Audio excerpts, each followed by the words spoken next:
Cricket stump செய்கிறதுக்கு வந்து பார்த்திங்க அப்படின்னா முதல்ல 3 பிவிசி எடுத்துக்கோங்க. 3 பிவிசி பைப் எடுத்துக்கோங்க. எல்லாம் சேம் சைஸாக இருக்கிற மாதிரி பார்த்துக்கோங்க. அப்புறமேட்டுக்கு பார்த்திங்க அப்படின்னா இதுமாரி கட்டை பீஸ் எடுத்துக்கோங்க. இந்த கட்டை பீஸ் இந்த ஸ்ட்ரெயிட்டில் அப்புறம் இந்த கார்னரில் இந்தமாரி ஷேப்பில் கட் பண்ணிக்கோங்க. இதே மாதிரியே நீங்கள் கட் பண்ணி வச்சுக்கோங்க.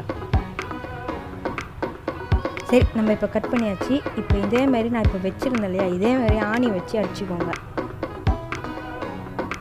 இப்போ இதை நம்ம நல்லா ஆணி வச்சு அடிச்சாச்சு. இந்த இடத்துல இங்கே ஒரு ஹோல்ஸும் அதுக்கு ஆப்போசிட்டில் இருக்கிற அங்கே ஒரு ஹோல்ஸும் போட்டுக்கோங்க.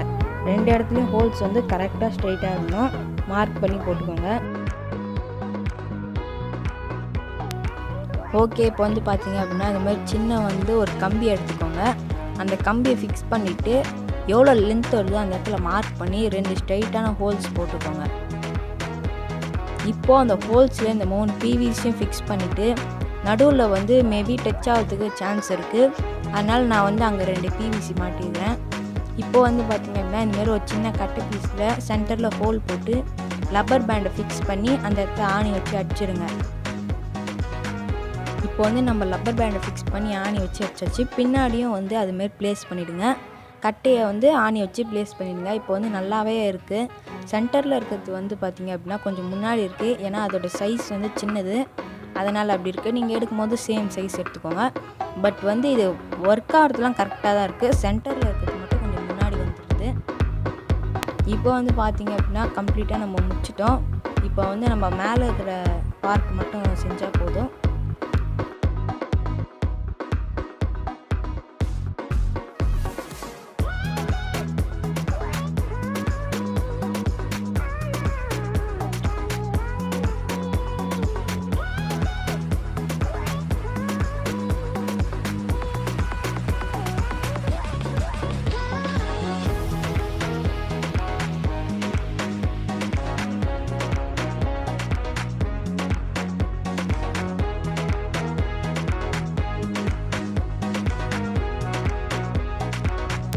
இப்போ நம்ம ஃபைனலாக ஃபுல்லாக ஃபினிஷிங்லாம் முடிஞ்சிச்சு. இப்போ வந்து நம்மளோட ஸ்டெம்ப் வந்து கரெக்டாக ஒர்க் ஆகுது. இப்போ வந்து நம்ம ஃபுல்லாக இது முடிஞ்சிச்சு. இப்போ இனிமேல் இது எப்படி ஒர்க் ஆகுதுன்றத நீங்கள் ஃபுல் வியூவாக பார்ப்பீங்க. அதெல்லாம் ஸ்கிப் பண்ணாமல் பாருங்கள்.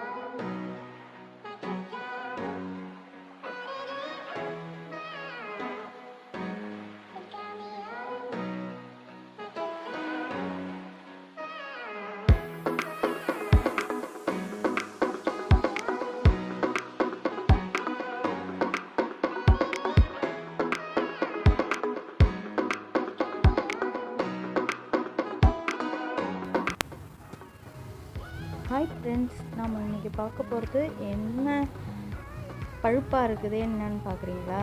இது ஒன்றும் எலக்ட்ரிஷியன் பழுப்பு இல்லைங்க. இது நம்ம ஸ்டெம்ப் பால் அடிக்கிறதுக்காக செஞ்ச ஒரு பழுப்புங்க.